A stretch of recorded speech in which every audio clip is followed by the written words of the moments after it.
हम पूरी तरह से डेडिकेटेड हैं आपके लिए सभी अध्यायों के वीडियोस सिंपल हिंदी ट्रांसलेशंस में लेकर आने के लिए। जितना लाभ इन चैप्टर्स के पाठ का है उतना ही लाभ प्रभु की कथा सुनने का है। इसलिए बस आप करें हमारे चैनल को सब्सक्राइब और घर बैठे इन अध्यायों का पूरा लाभ उठाएं।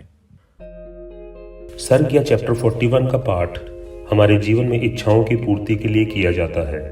इसके पाठ से हमारी विशेष पूरी होती हैं और हनुमान जी हमारी हर मनोकामना पूरी करते हैं।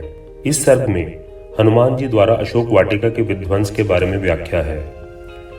हनुमान अपने मन में सोचते हैं कि उन्हें सफलता पाने के लिए चौथी रणनीति अपनानी चाहिए, अर्थात राक्षसों के ऊपर हमला करना चाहिए ताकि रावण और उसके मंत्रियों से उनकी योजनाओं और शक्तियों को जान सकें। वह लंका में स्त्रीगृह से जुड़े राजसी और सुख देने वाले उद्यान को नष्ट करने का मन बना लेते हैं और फिर उस कार्य को करने के लिए आगे बढ़ते हैं। सीता जी ने जाने को तैयार हनुमान का उत्तम वचन बोलकर सत्कार किया।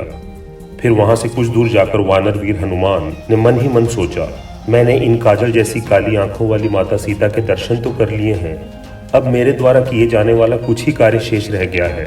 अब मुझे शत्रु की शक्ति पता लगाने के लिए कुछ उपाय करना चाहिए। इसमें सफलता पाने के लिए जो 4 उपाय हैं वे हैं साम, दान, भेद और दंड। परंतु मुझे यहाँ चौथा उपाय ही सूझ रहा है, अर्थात मुझे दंड का प्रयोग करना चाहिए। राक्षसों के मामले में साम अर्थात बातचीत की रणनीति व्यावहारिक नहीं है। धन भी इनके पास बहुत है, इसलिए इन्हें दान देने की रणनीति भी उपयुक्त नहीं लग रही है।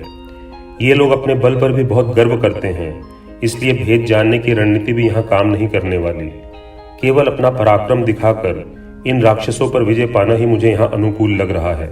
वीरता दिखाने के अलावा इन परिस्थितियों में इस कार्य को पूरा करने के लिए कोई भी रणनीति पर्याप्त नहीं लग रही है। राक्षसों के साथ युद्ध करके यदि इनके प्रमुख वीर मेरे द्वारा मारे जाएं, तो निश्चित ही ये कमजोर पड़ जाएंगे। वह व्यक्ति अकेला ही अपने उद्देश्य को पूरा कर सकता है जो प्रारंभिक कार्य के पूरा होने के बाद भी पिछली उपलब्धि को प्रभावित किए बिना अनेक प्रकार के कार्यों को सिद्ध कर लेता है। केवल वही सभी कार्यों को सुचारू रूप में करने में सामर्थ्य है। छोटे छोटे कार्यों को सिद्ध करने के लिए केवल एक ही तरीके की बजाय कार्य को अनेक प्रकार से सिद्ध करने की कला जानने वाला व्यक्ति ही कार्य साधन में सामर्थ्य है। यदि आज मैं वानरराज सुग्रीव के पास इस बात का पता लगाकर चला जाऊं कि शत्रु और हमारे बीच युद्ध में कौन बलवान है और किसकी जीत होगी, तो यह निश्चित ही मेरे द्वारा मेरे स्वामी की आज्ञा का पालन माना जाएगा। अब मुझे यह देखना है कि मेरा असुरों से युद्ध कैसे सुखदायी सिद्ध होगा और मेरा बल कैसे फलदायी होगा, और वह दशानन रावण युद्ध में अपनी सेना के साथ मेरी तुलना करके मेरे बल के बारे में कैसे जान पाएगा। इसके पश्चात रावण के मंत्रियों, उसकी सेना और युद्ध में उसके अनुचरों सहित रावण का सामना कर उसकी योजना और बल शक्ति को जानकर मैं यहाँ से प्रसन्नता पूर्वक लौट जाऊंगा। अनेक प्रकार के वृक्षों और लताओं से युक्त इस क्रूर रावण का यह उत्तम वन जो नेत्रों और मन को भाता है, इंद्र के स्वर्ग नंदन के समान दिखाई दे रहा है। जैसे आग सूखे वन को जला डालती है, मैं इस उपवन को उसी प्रकार जलाकर नष्ट कर दूंगा।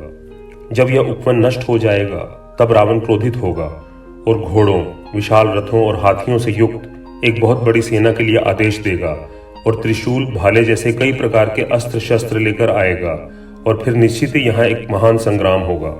मैं भी अपने अदम्य पराक्रम से उन भयानक पराक्रम वाले राक्षसों पर आक्रमण करके रावण द्वारा भेजी गई उस सेना को मार डालने के पश्चात सुखपूर्वक सुग्रीव के निवास स्थान को लौट जाऊंगा। इसके बाद प्रचंड पराक्रमी हनुमान ने क्रुद्ध होकर वायु के झोंके के समान अपनी जांघों के अत्यंत प्रचंड झटके से वृक्षों को उखाड़ उखाड़ कर फेंकना आरंभ कर दिया। वीर हनुमान ने नाना प्रकार के वृक्षों और लताओं से युक्त पक्षियों की चहचहाहट से गुंजायमान स्त्रीगृह से जुड़े उस राज उद्यान को उजाड़ डाला। हनुमान ने उस उपवन में वृक्षों को नष्ट कर दिया, तालाबों को नष्ट कर दिया और सुंदर पहाड़ियों की चोटियों को चूर चूर कर डाला। इस प्रकार कुछ ही क्षण में वह उपवन उजड़ा सा दिखने लगा।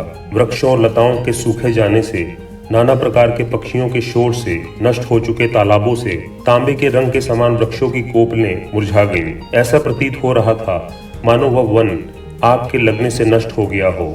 वहां की लताएं नष्ट हो चुकी थी और इधर उधर बिखरी पड़ी थी। उसके कुंजों और चित्र दीर्घाओं के नष्ट हो जाने से उस वन में रहने वाले बड़े बड़े सर्प और जंगली पशु पक्षी डर के मारे डरावने नाद करने लगे। अन्य साधारण ग्रह और अन्य संरचनाओं के ध्वस्त हो जाने से वह उपवन विरूपित हो गया। वह सुंदर अशोक वाटिका जो रावण की स्त्रियों को आश्रय देने वाली थी और उसमें अशोक लताओं के समूह शोभा पाते थे, कपिवर हनुमान के बल प्रयोग से नष्ट हो जाने पर अपनी सुंदरता खोकर व्यथित शोभाहीन सी हो गई थी।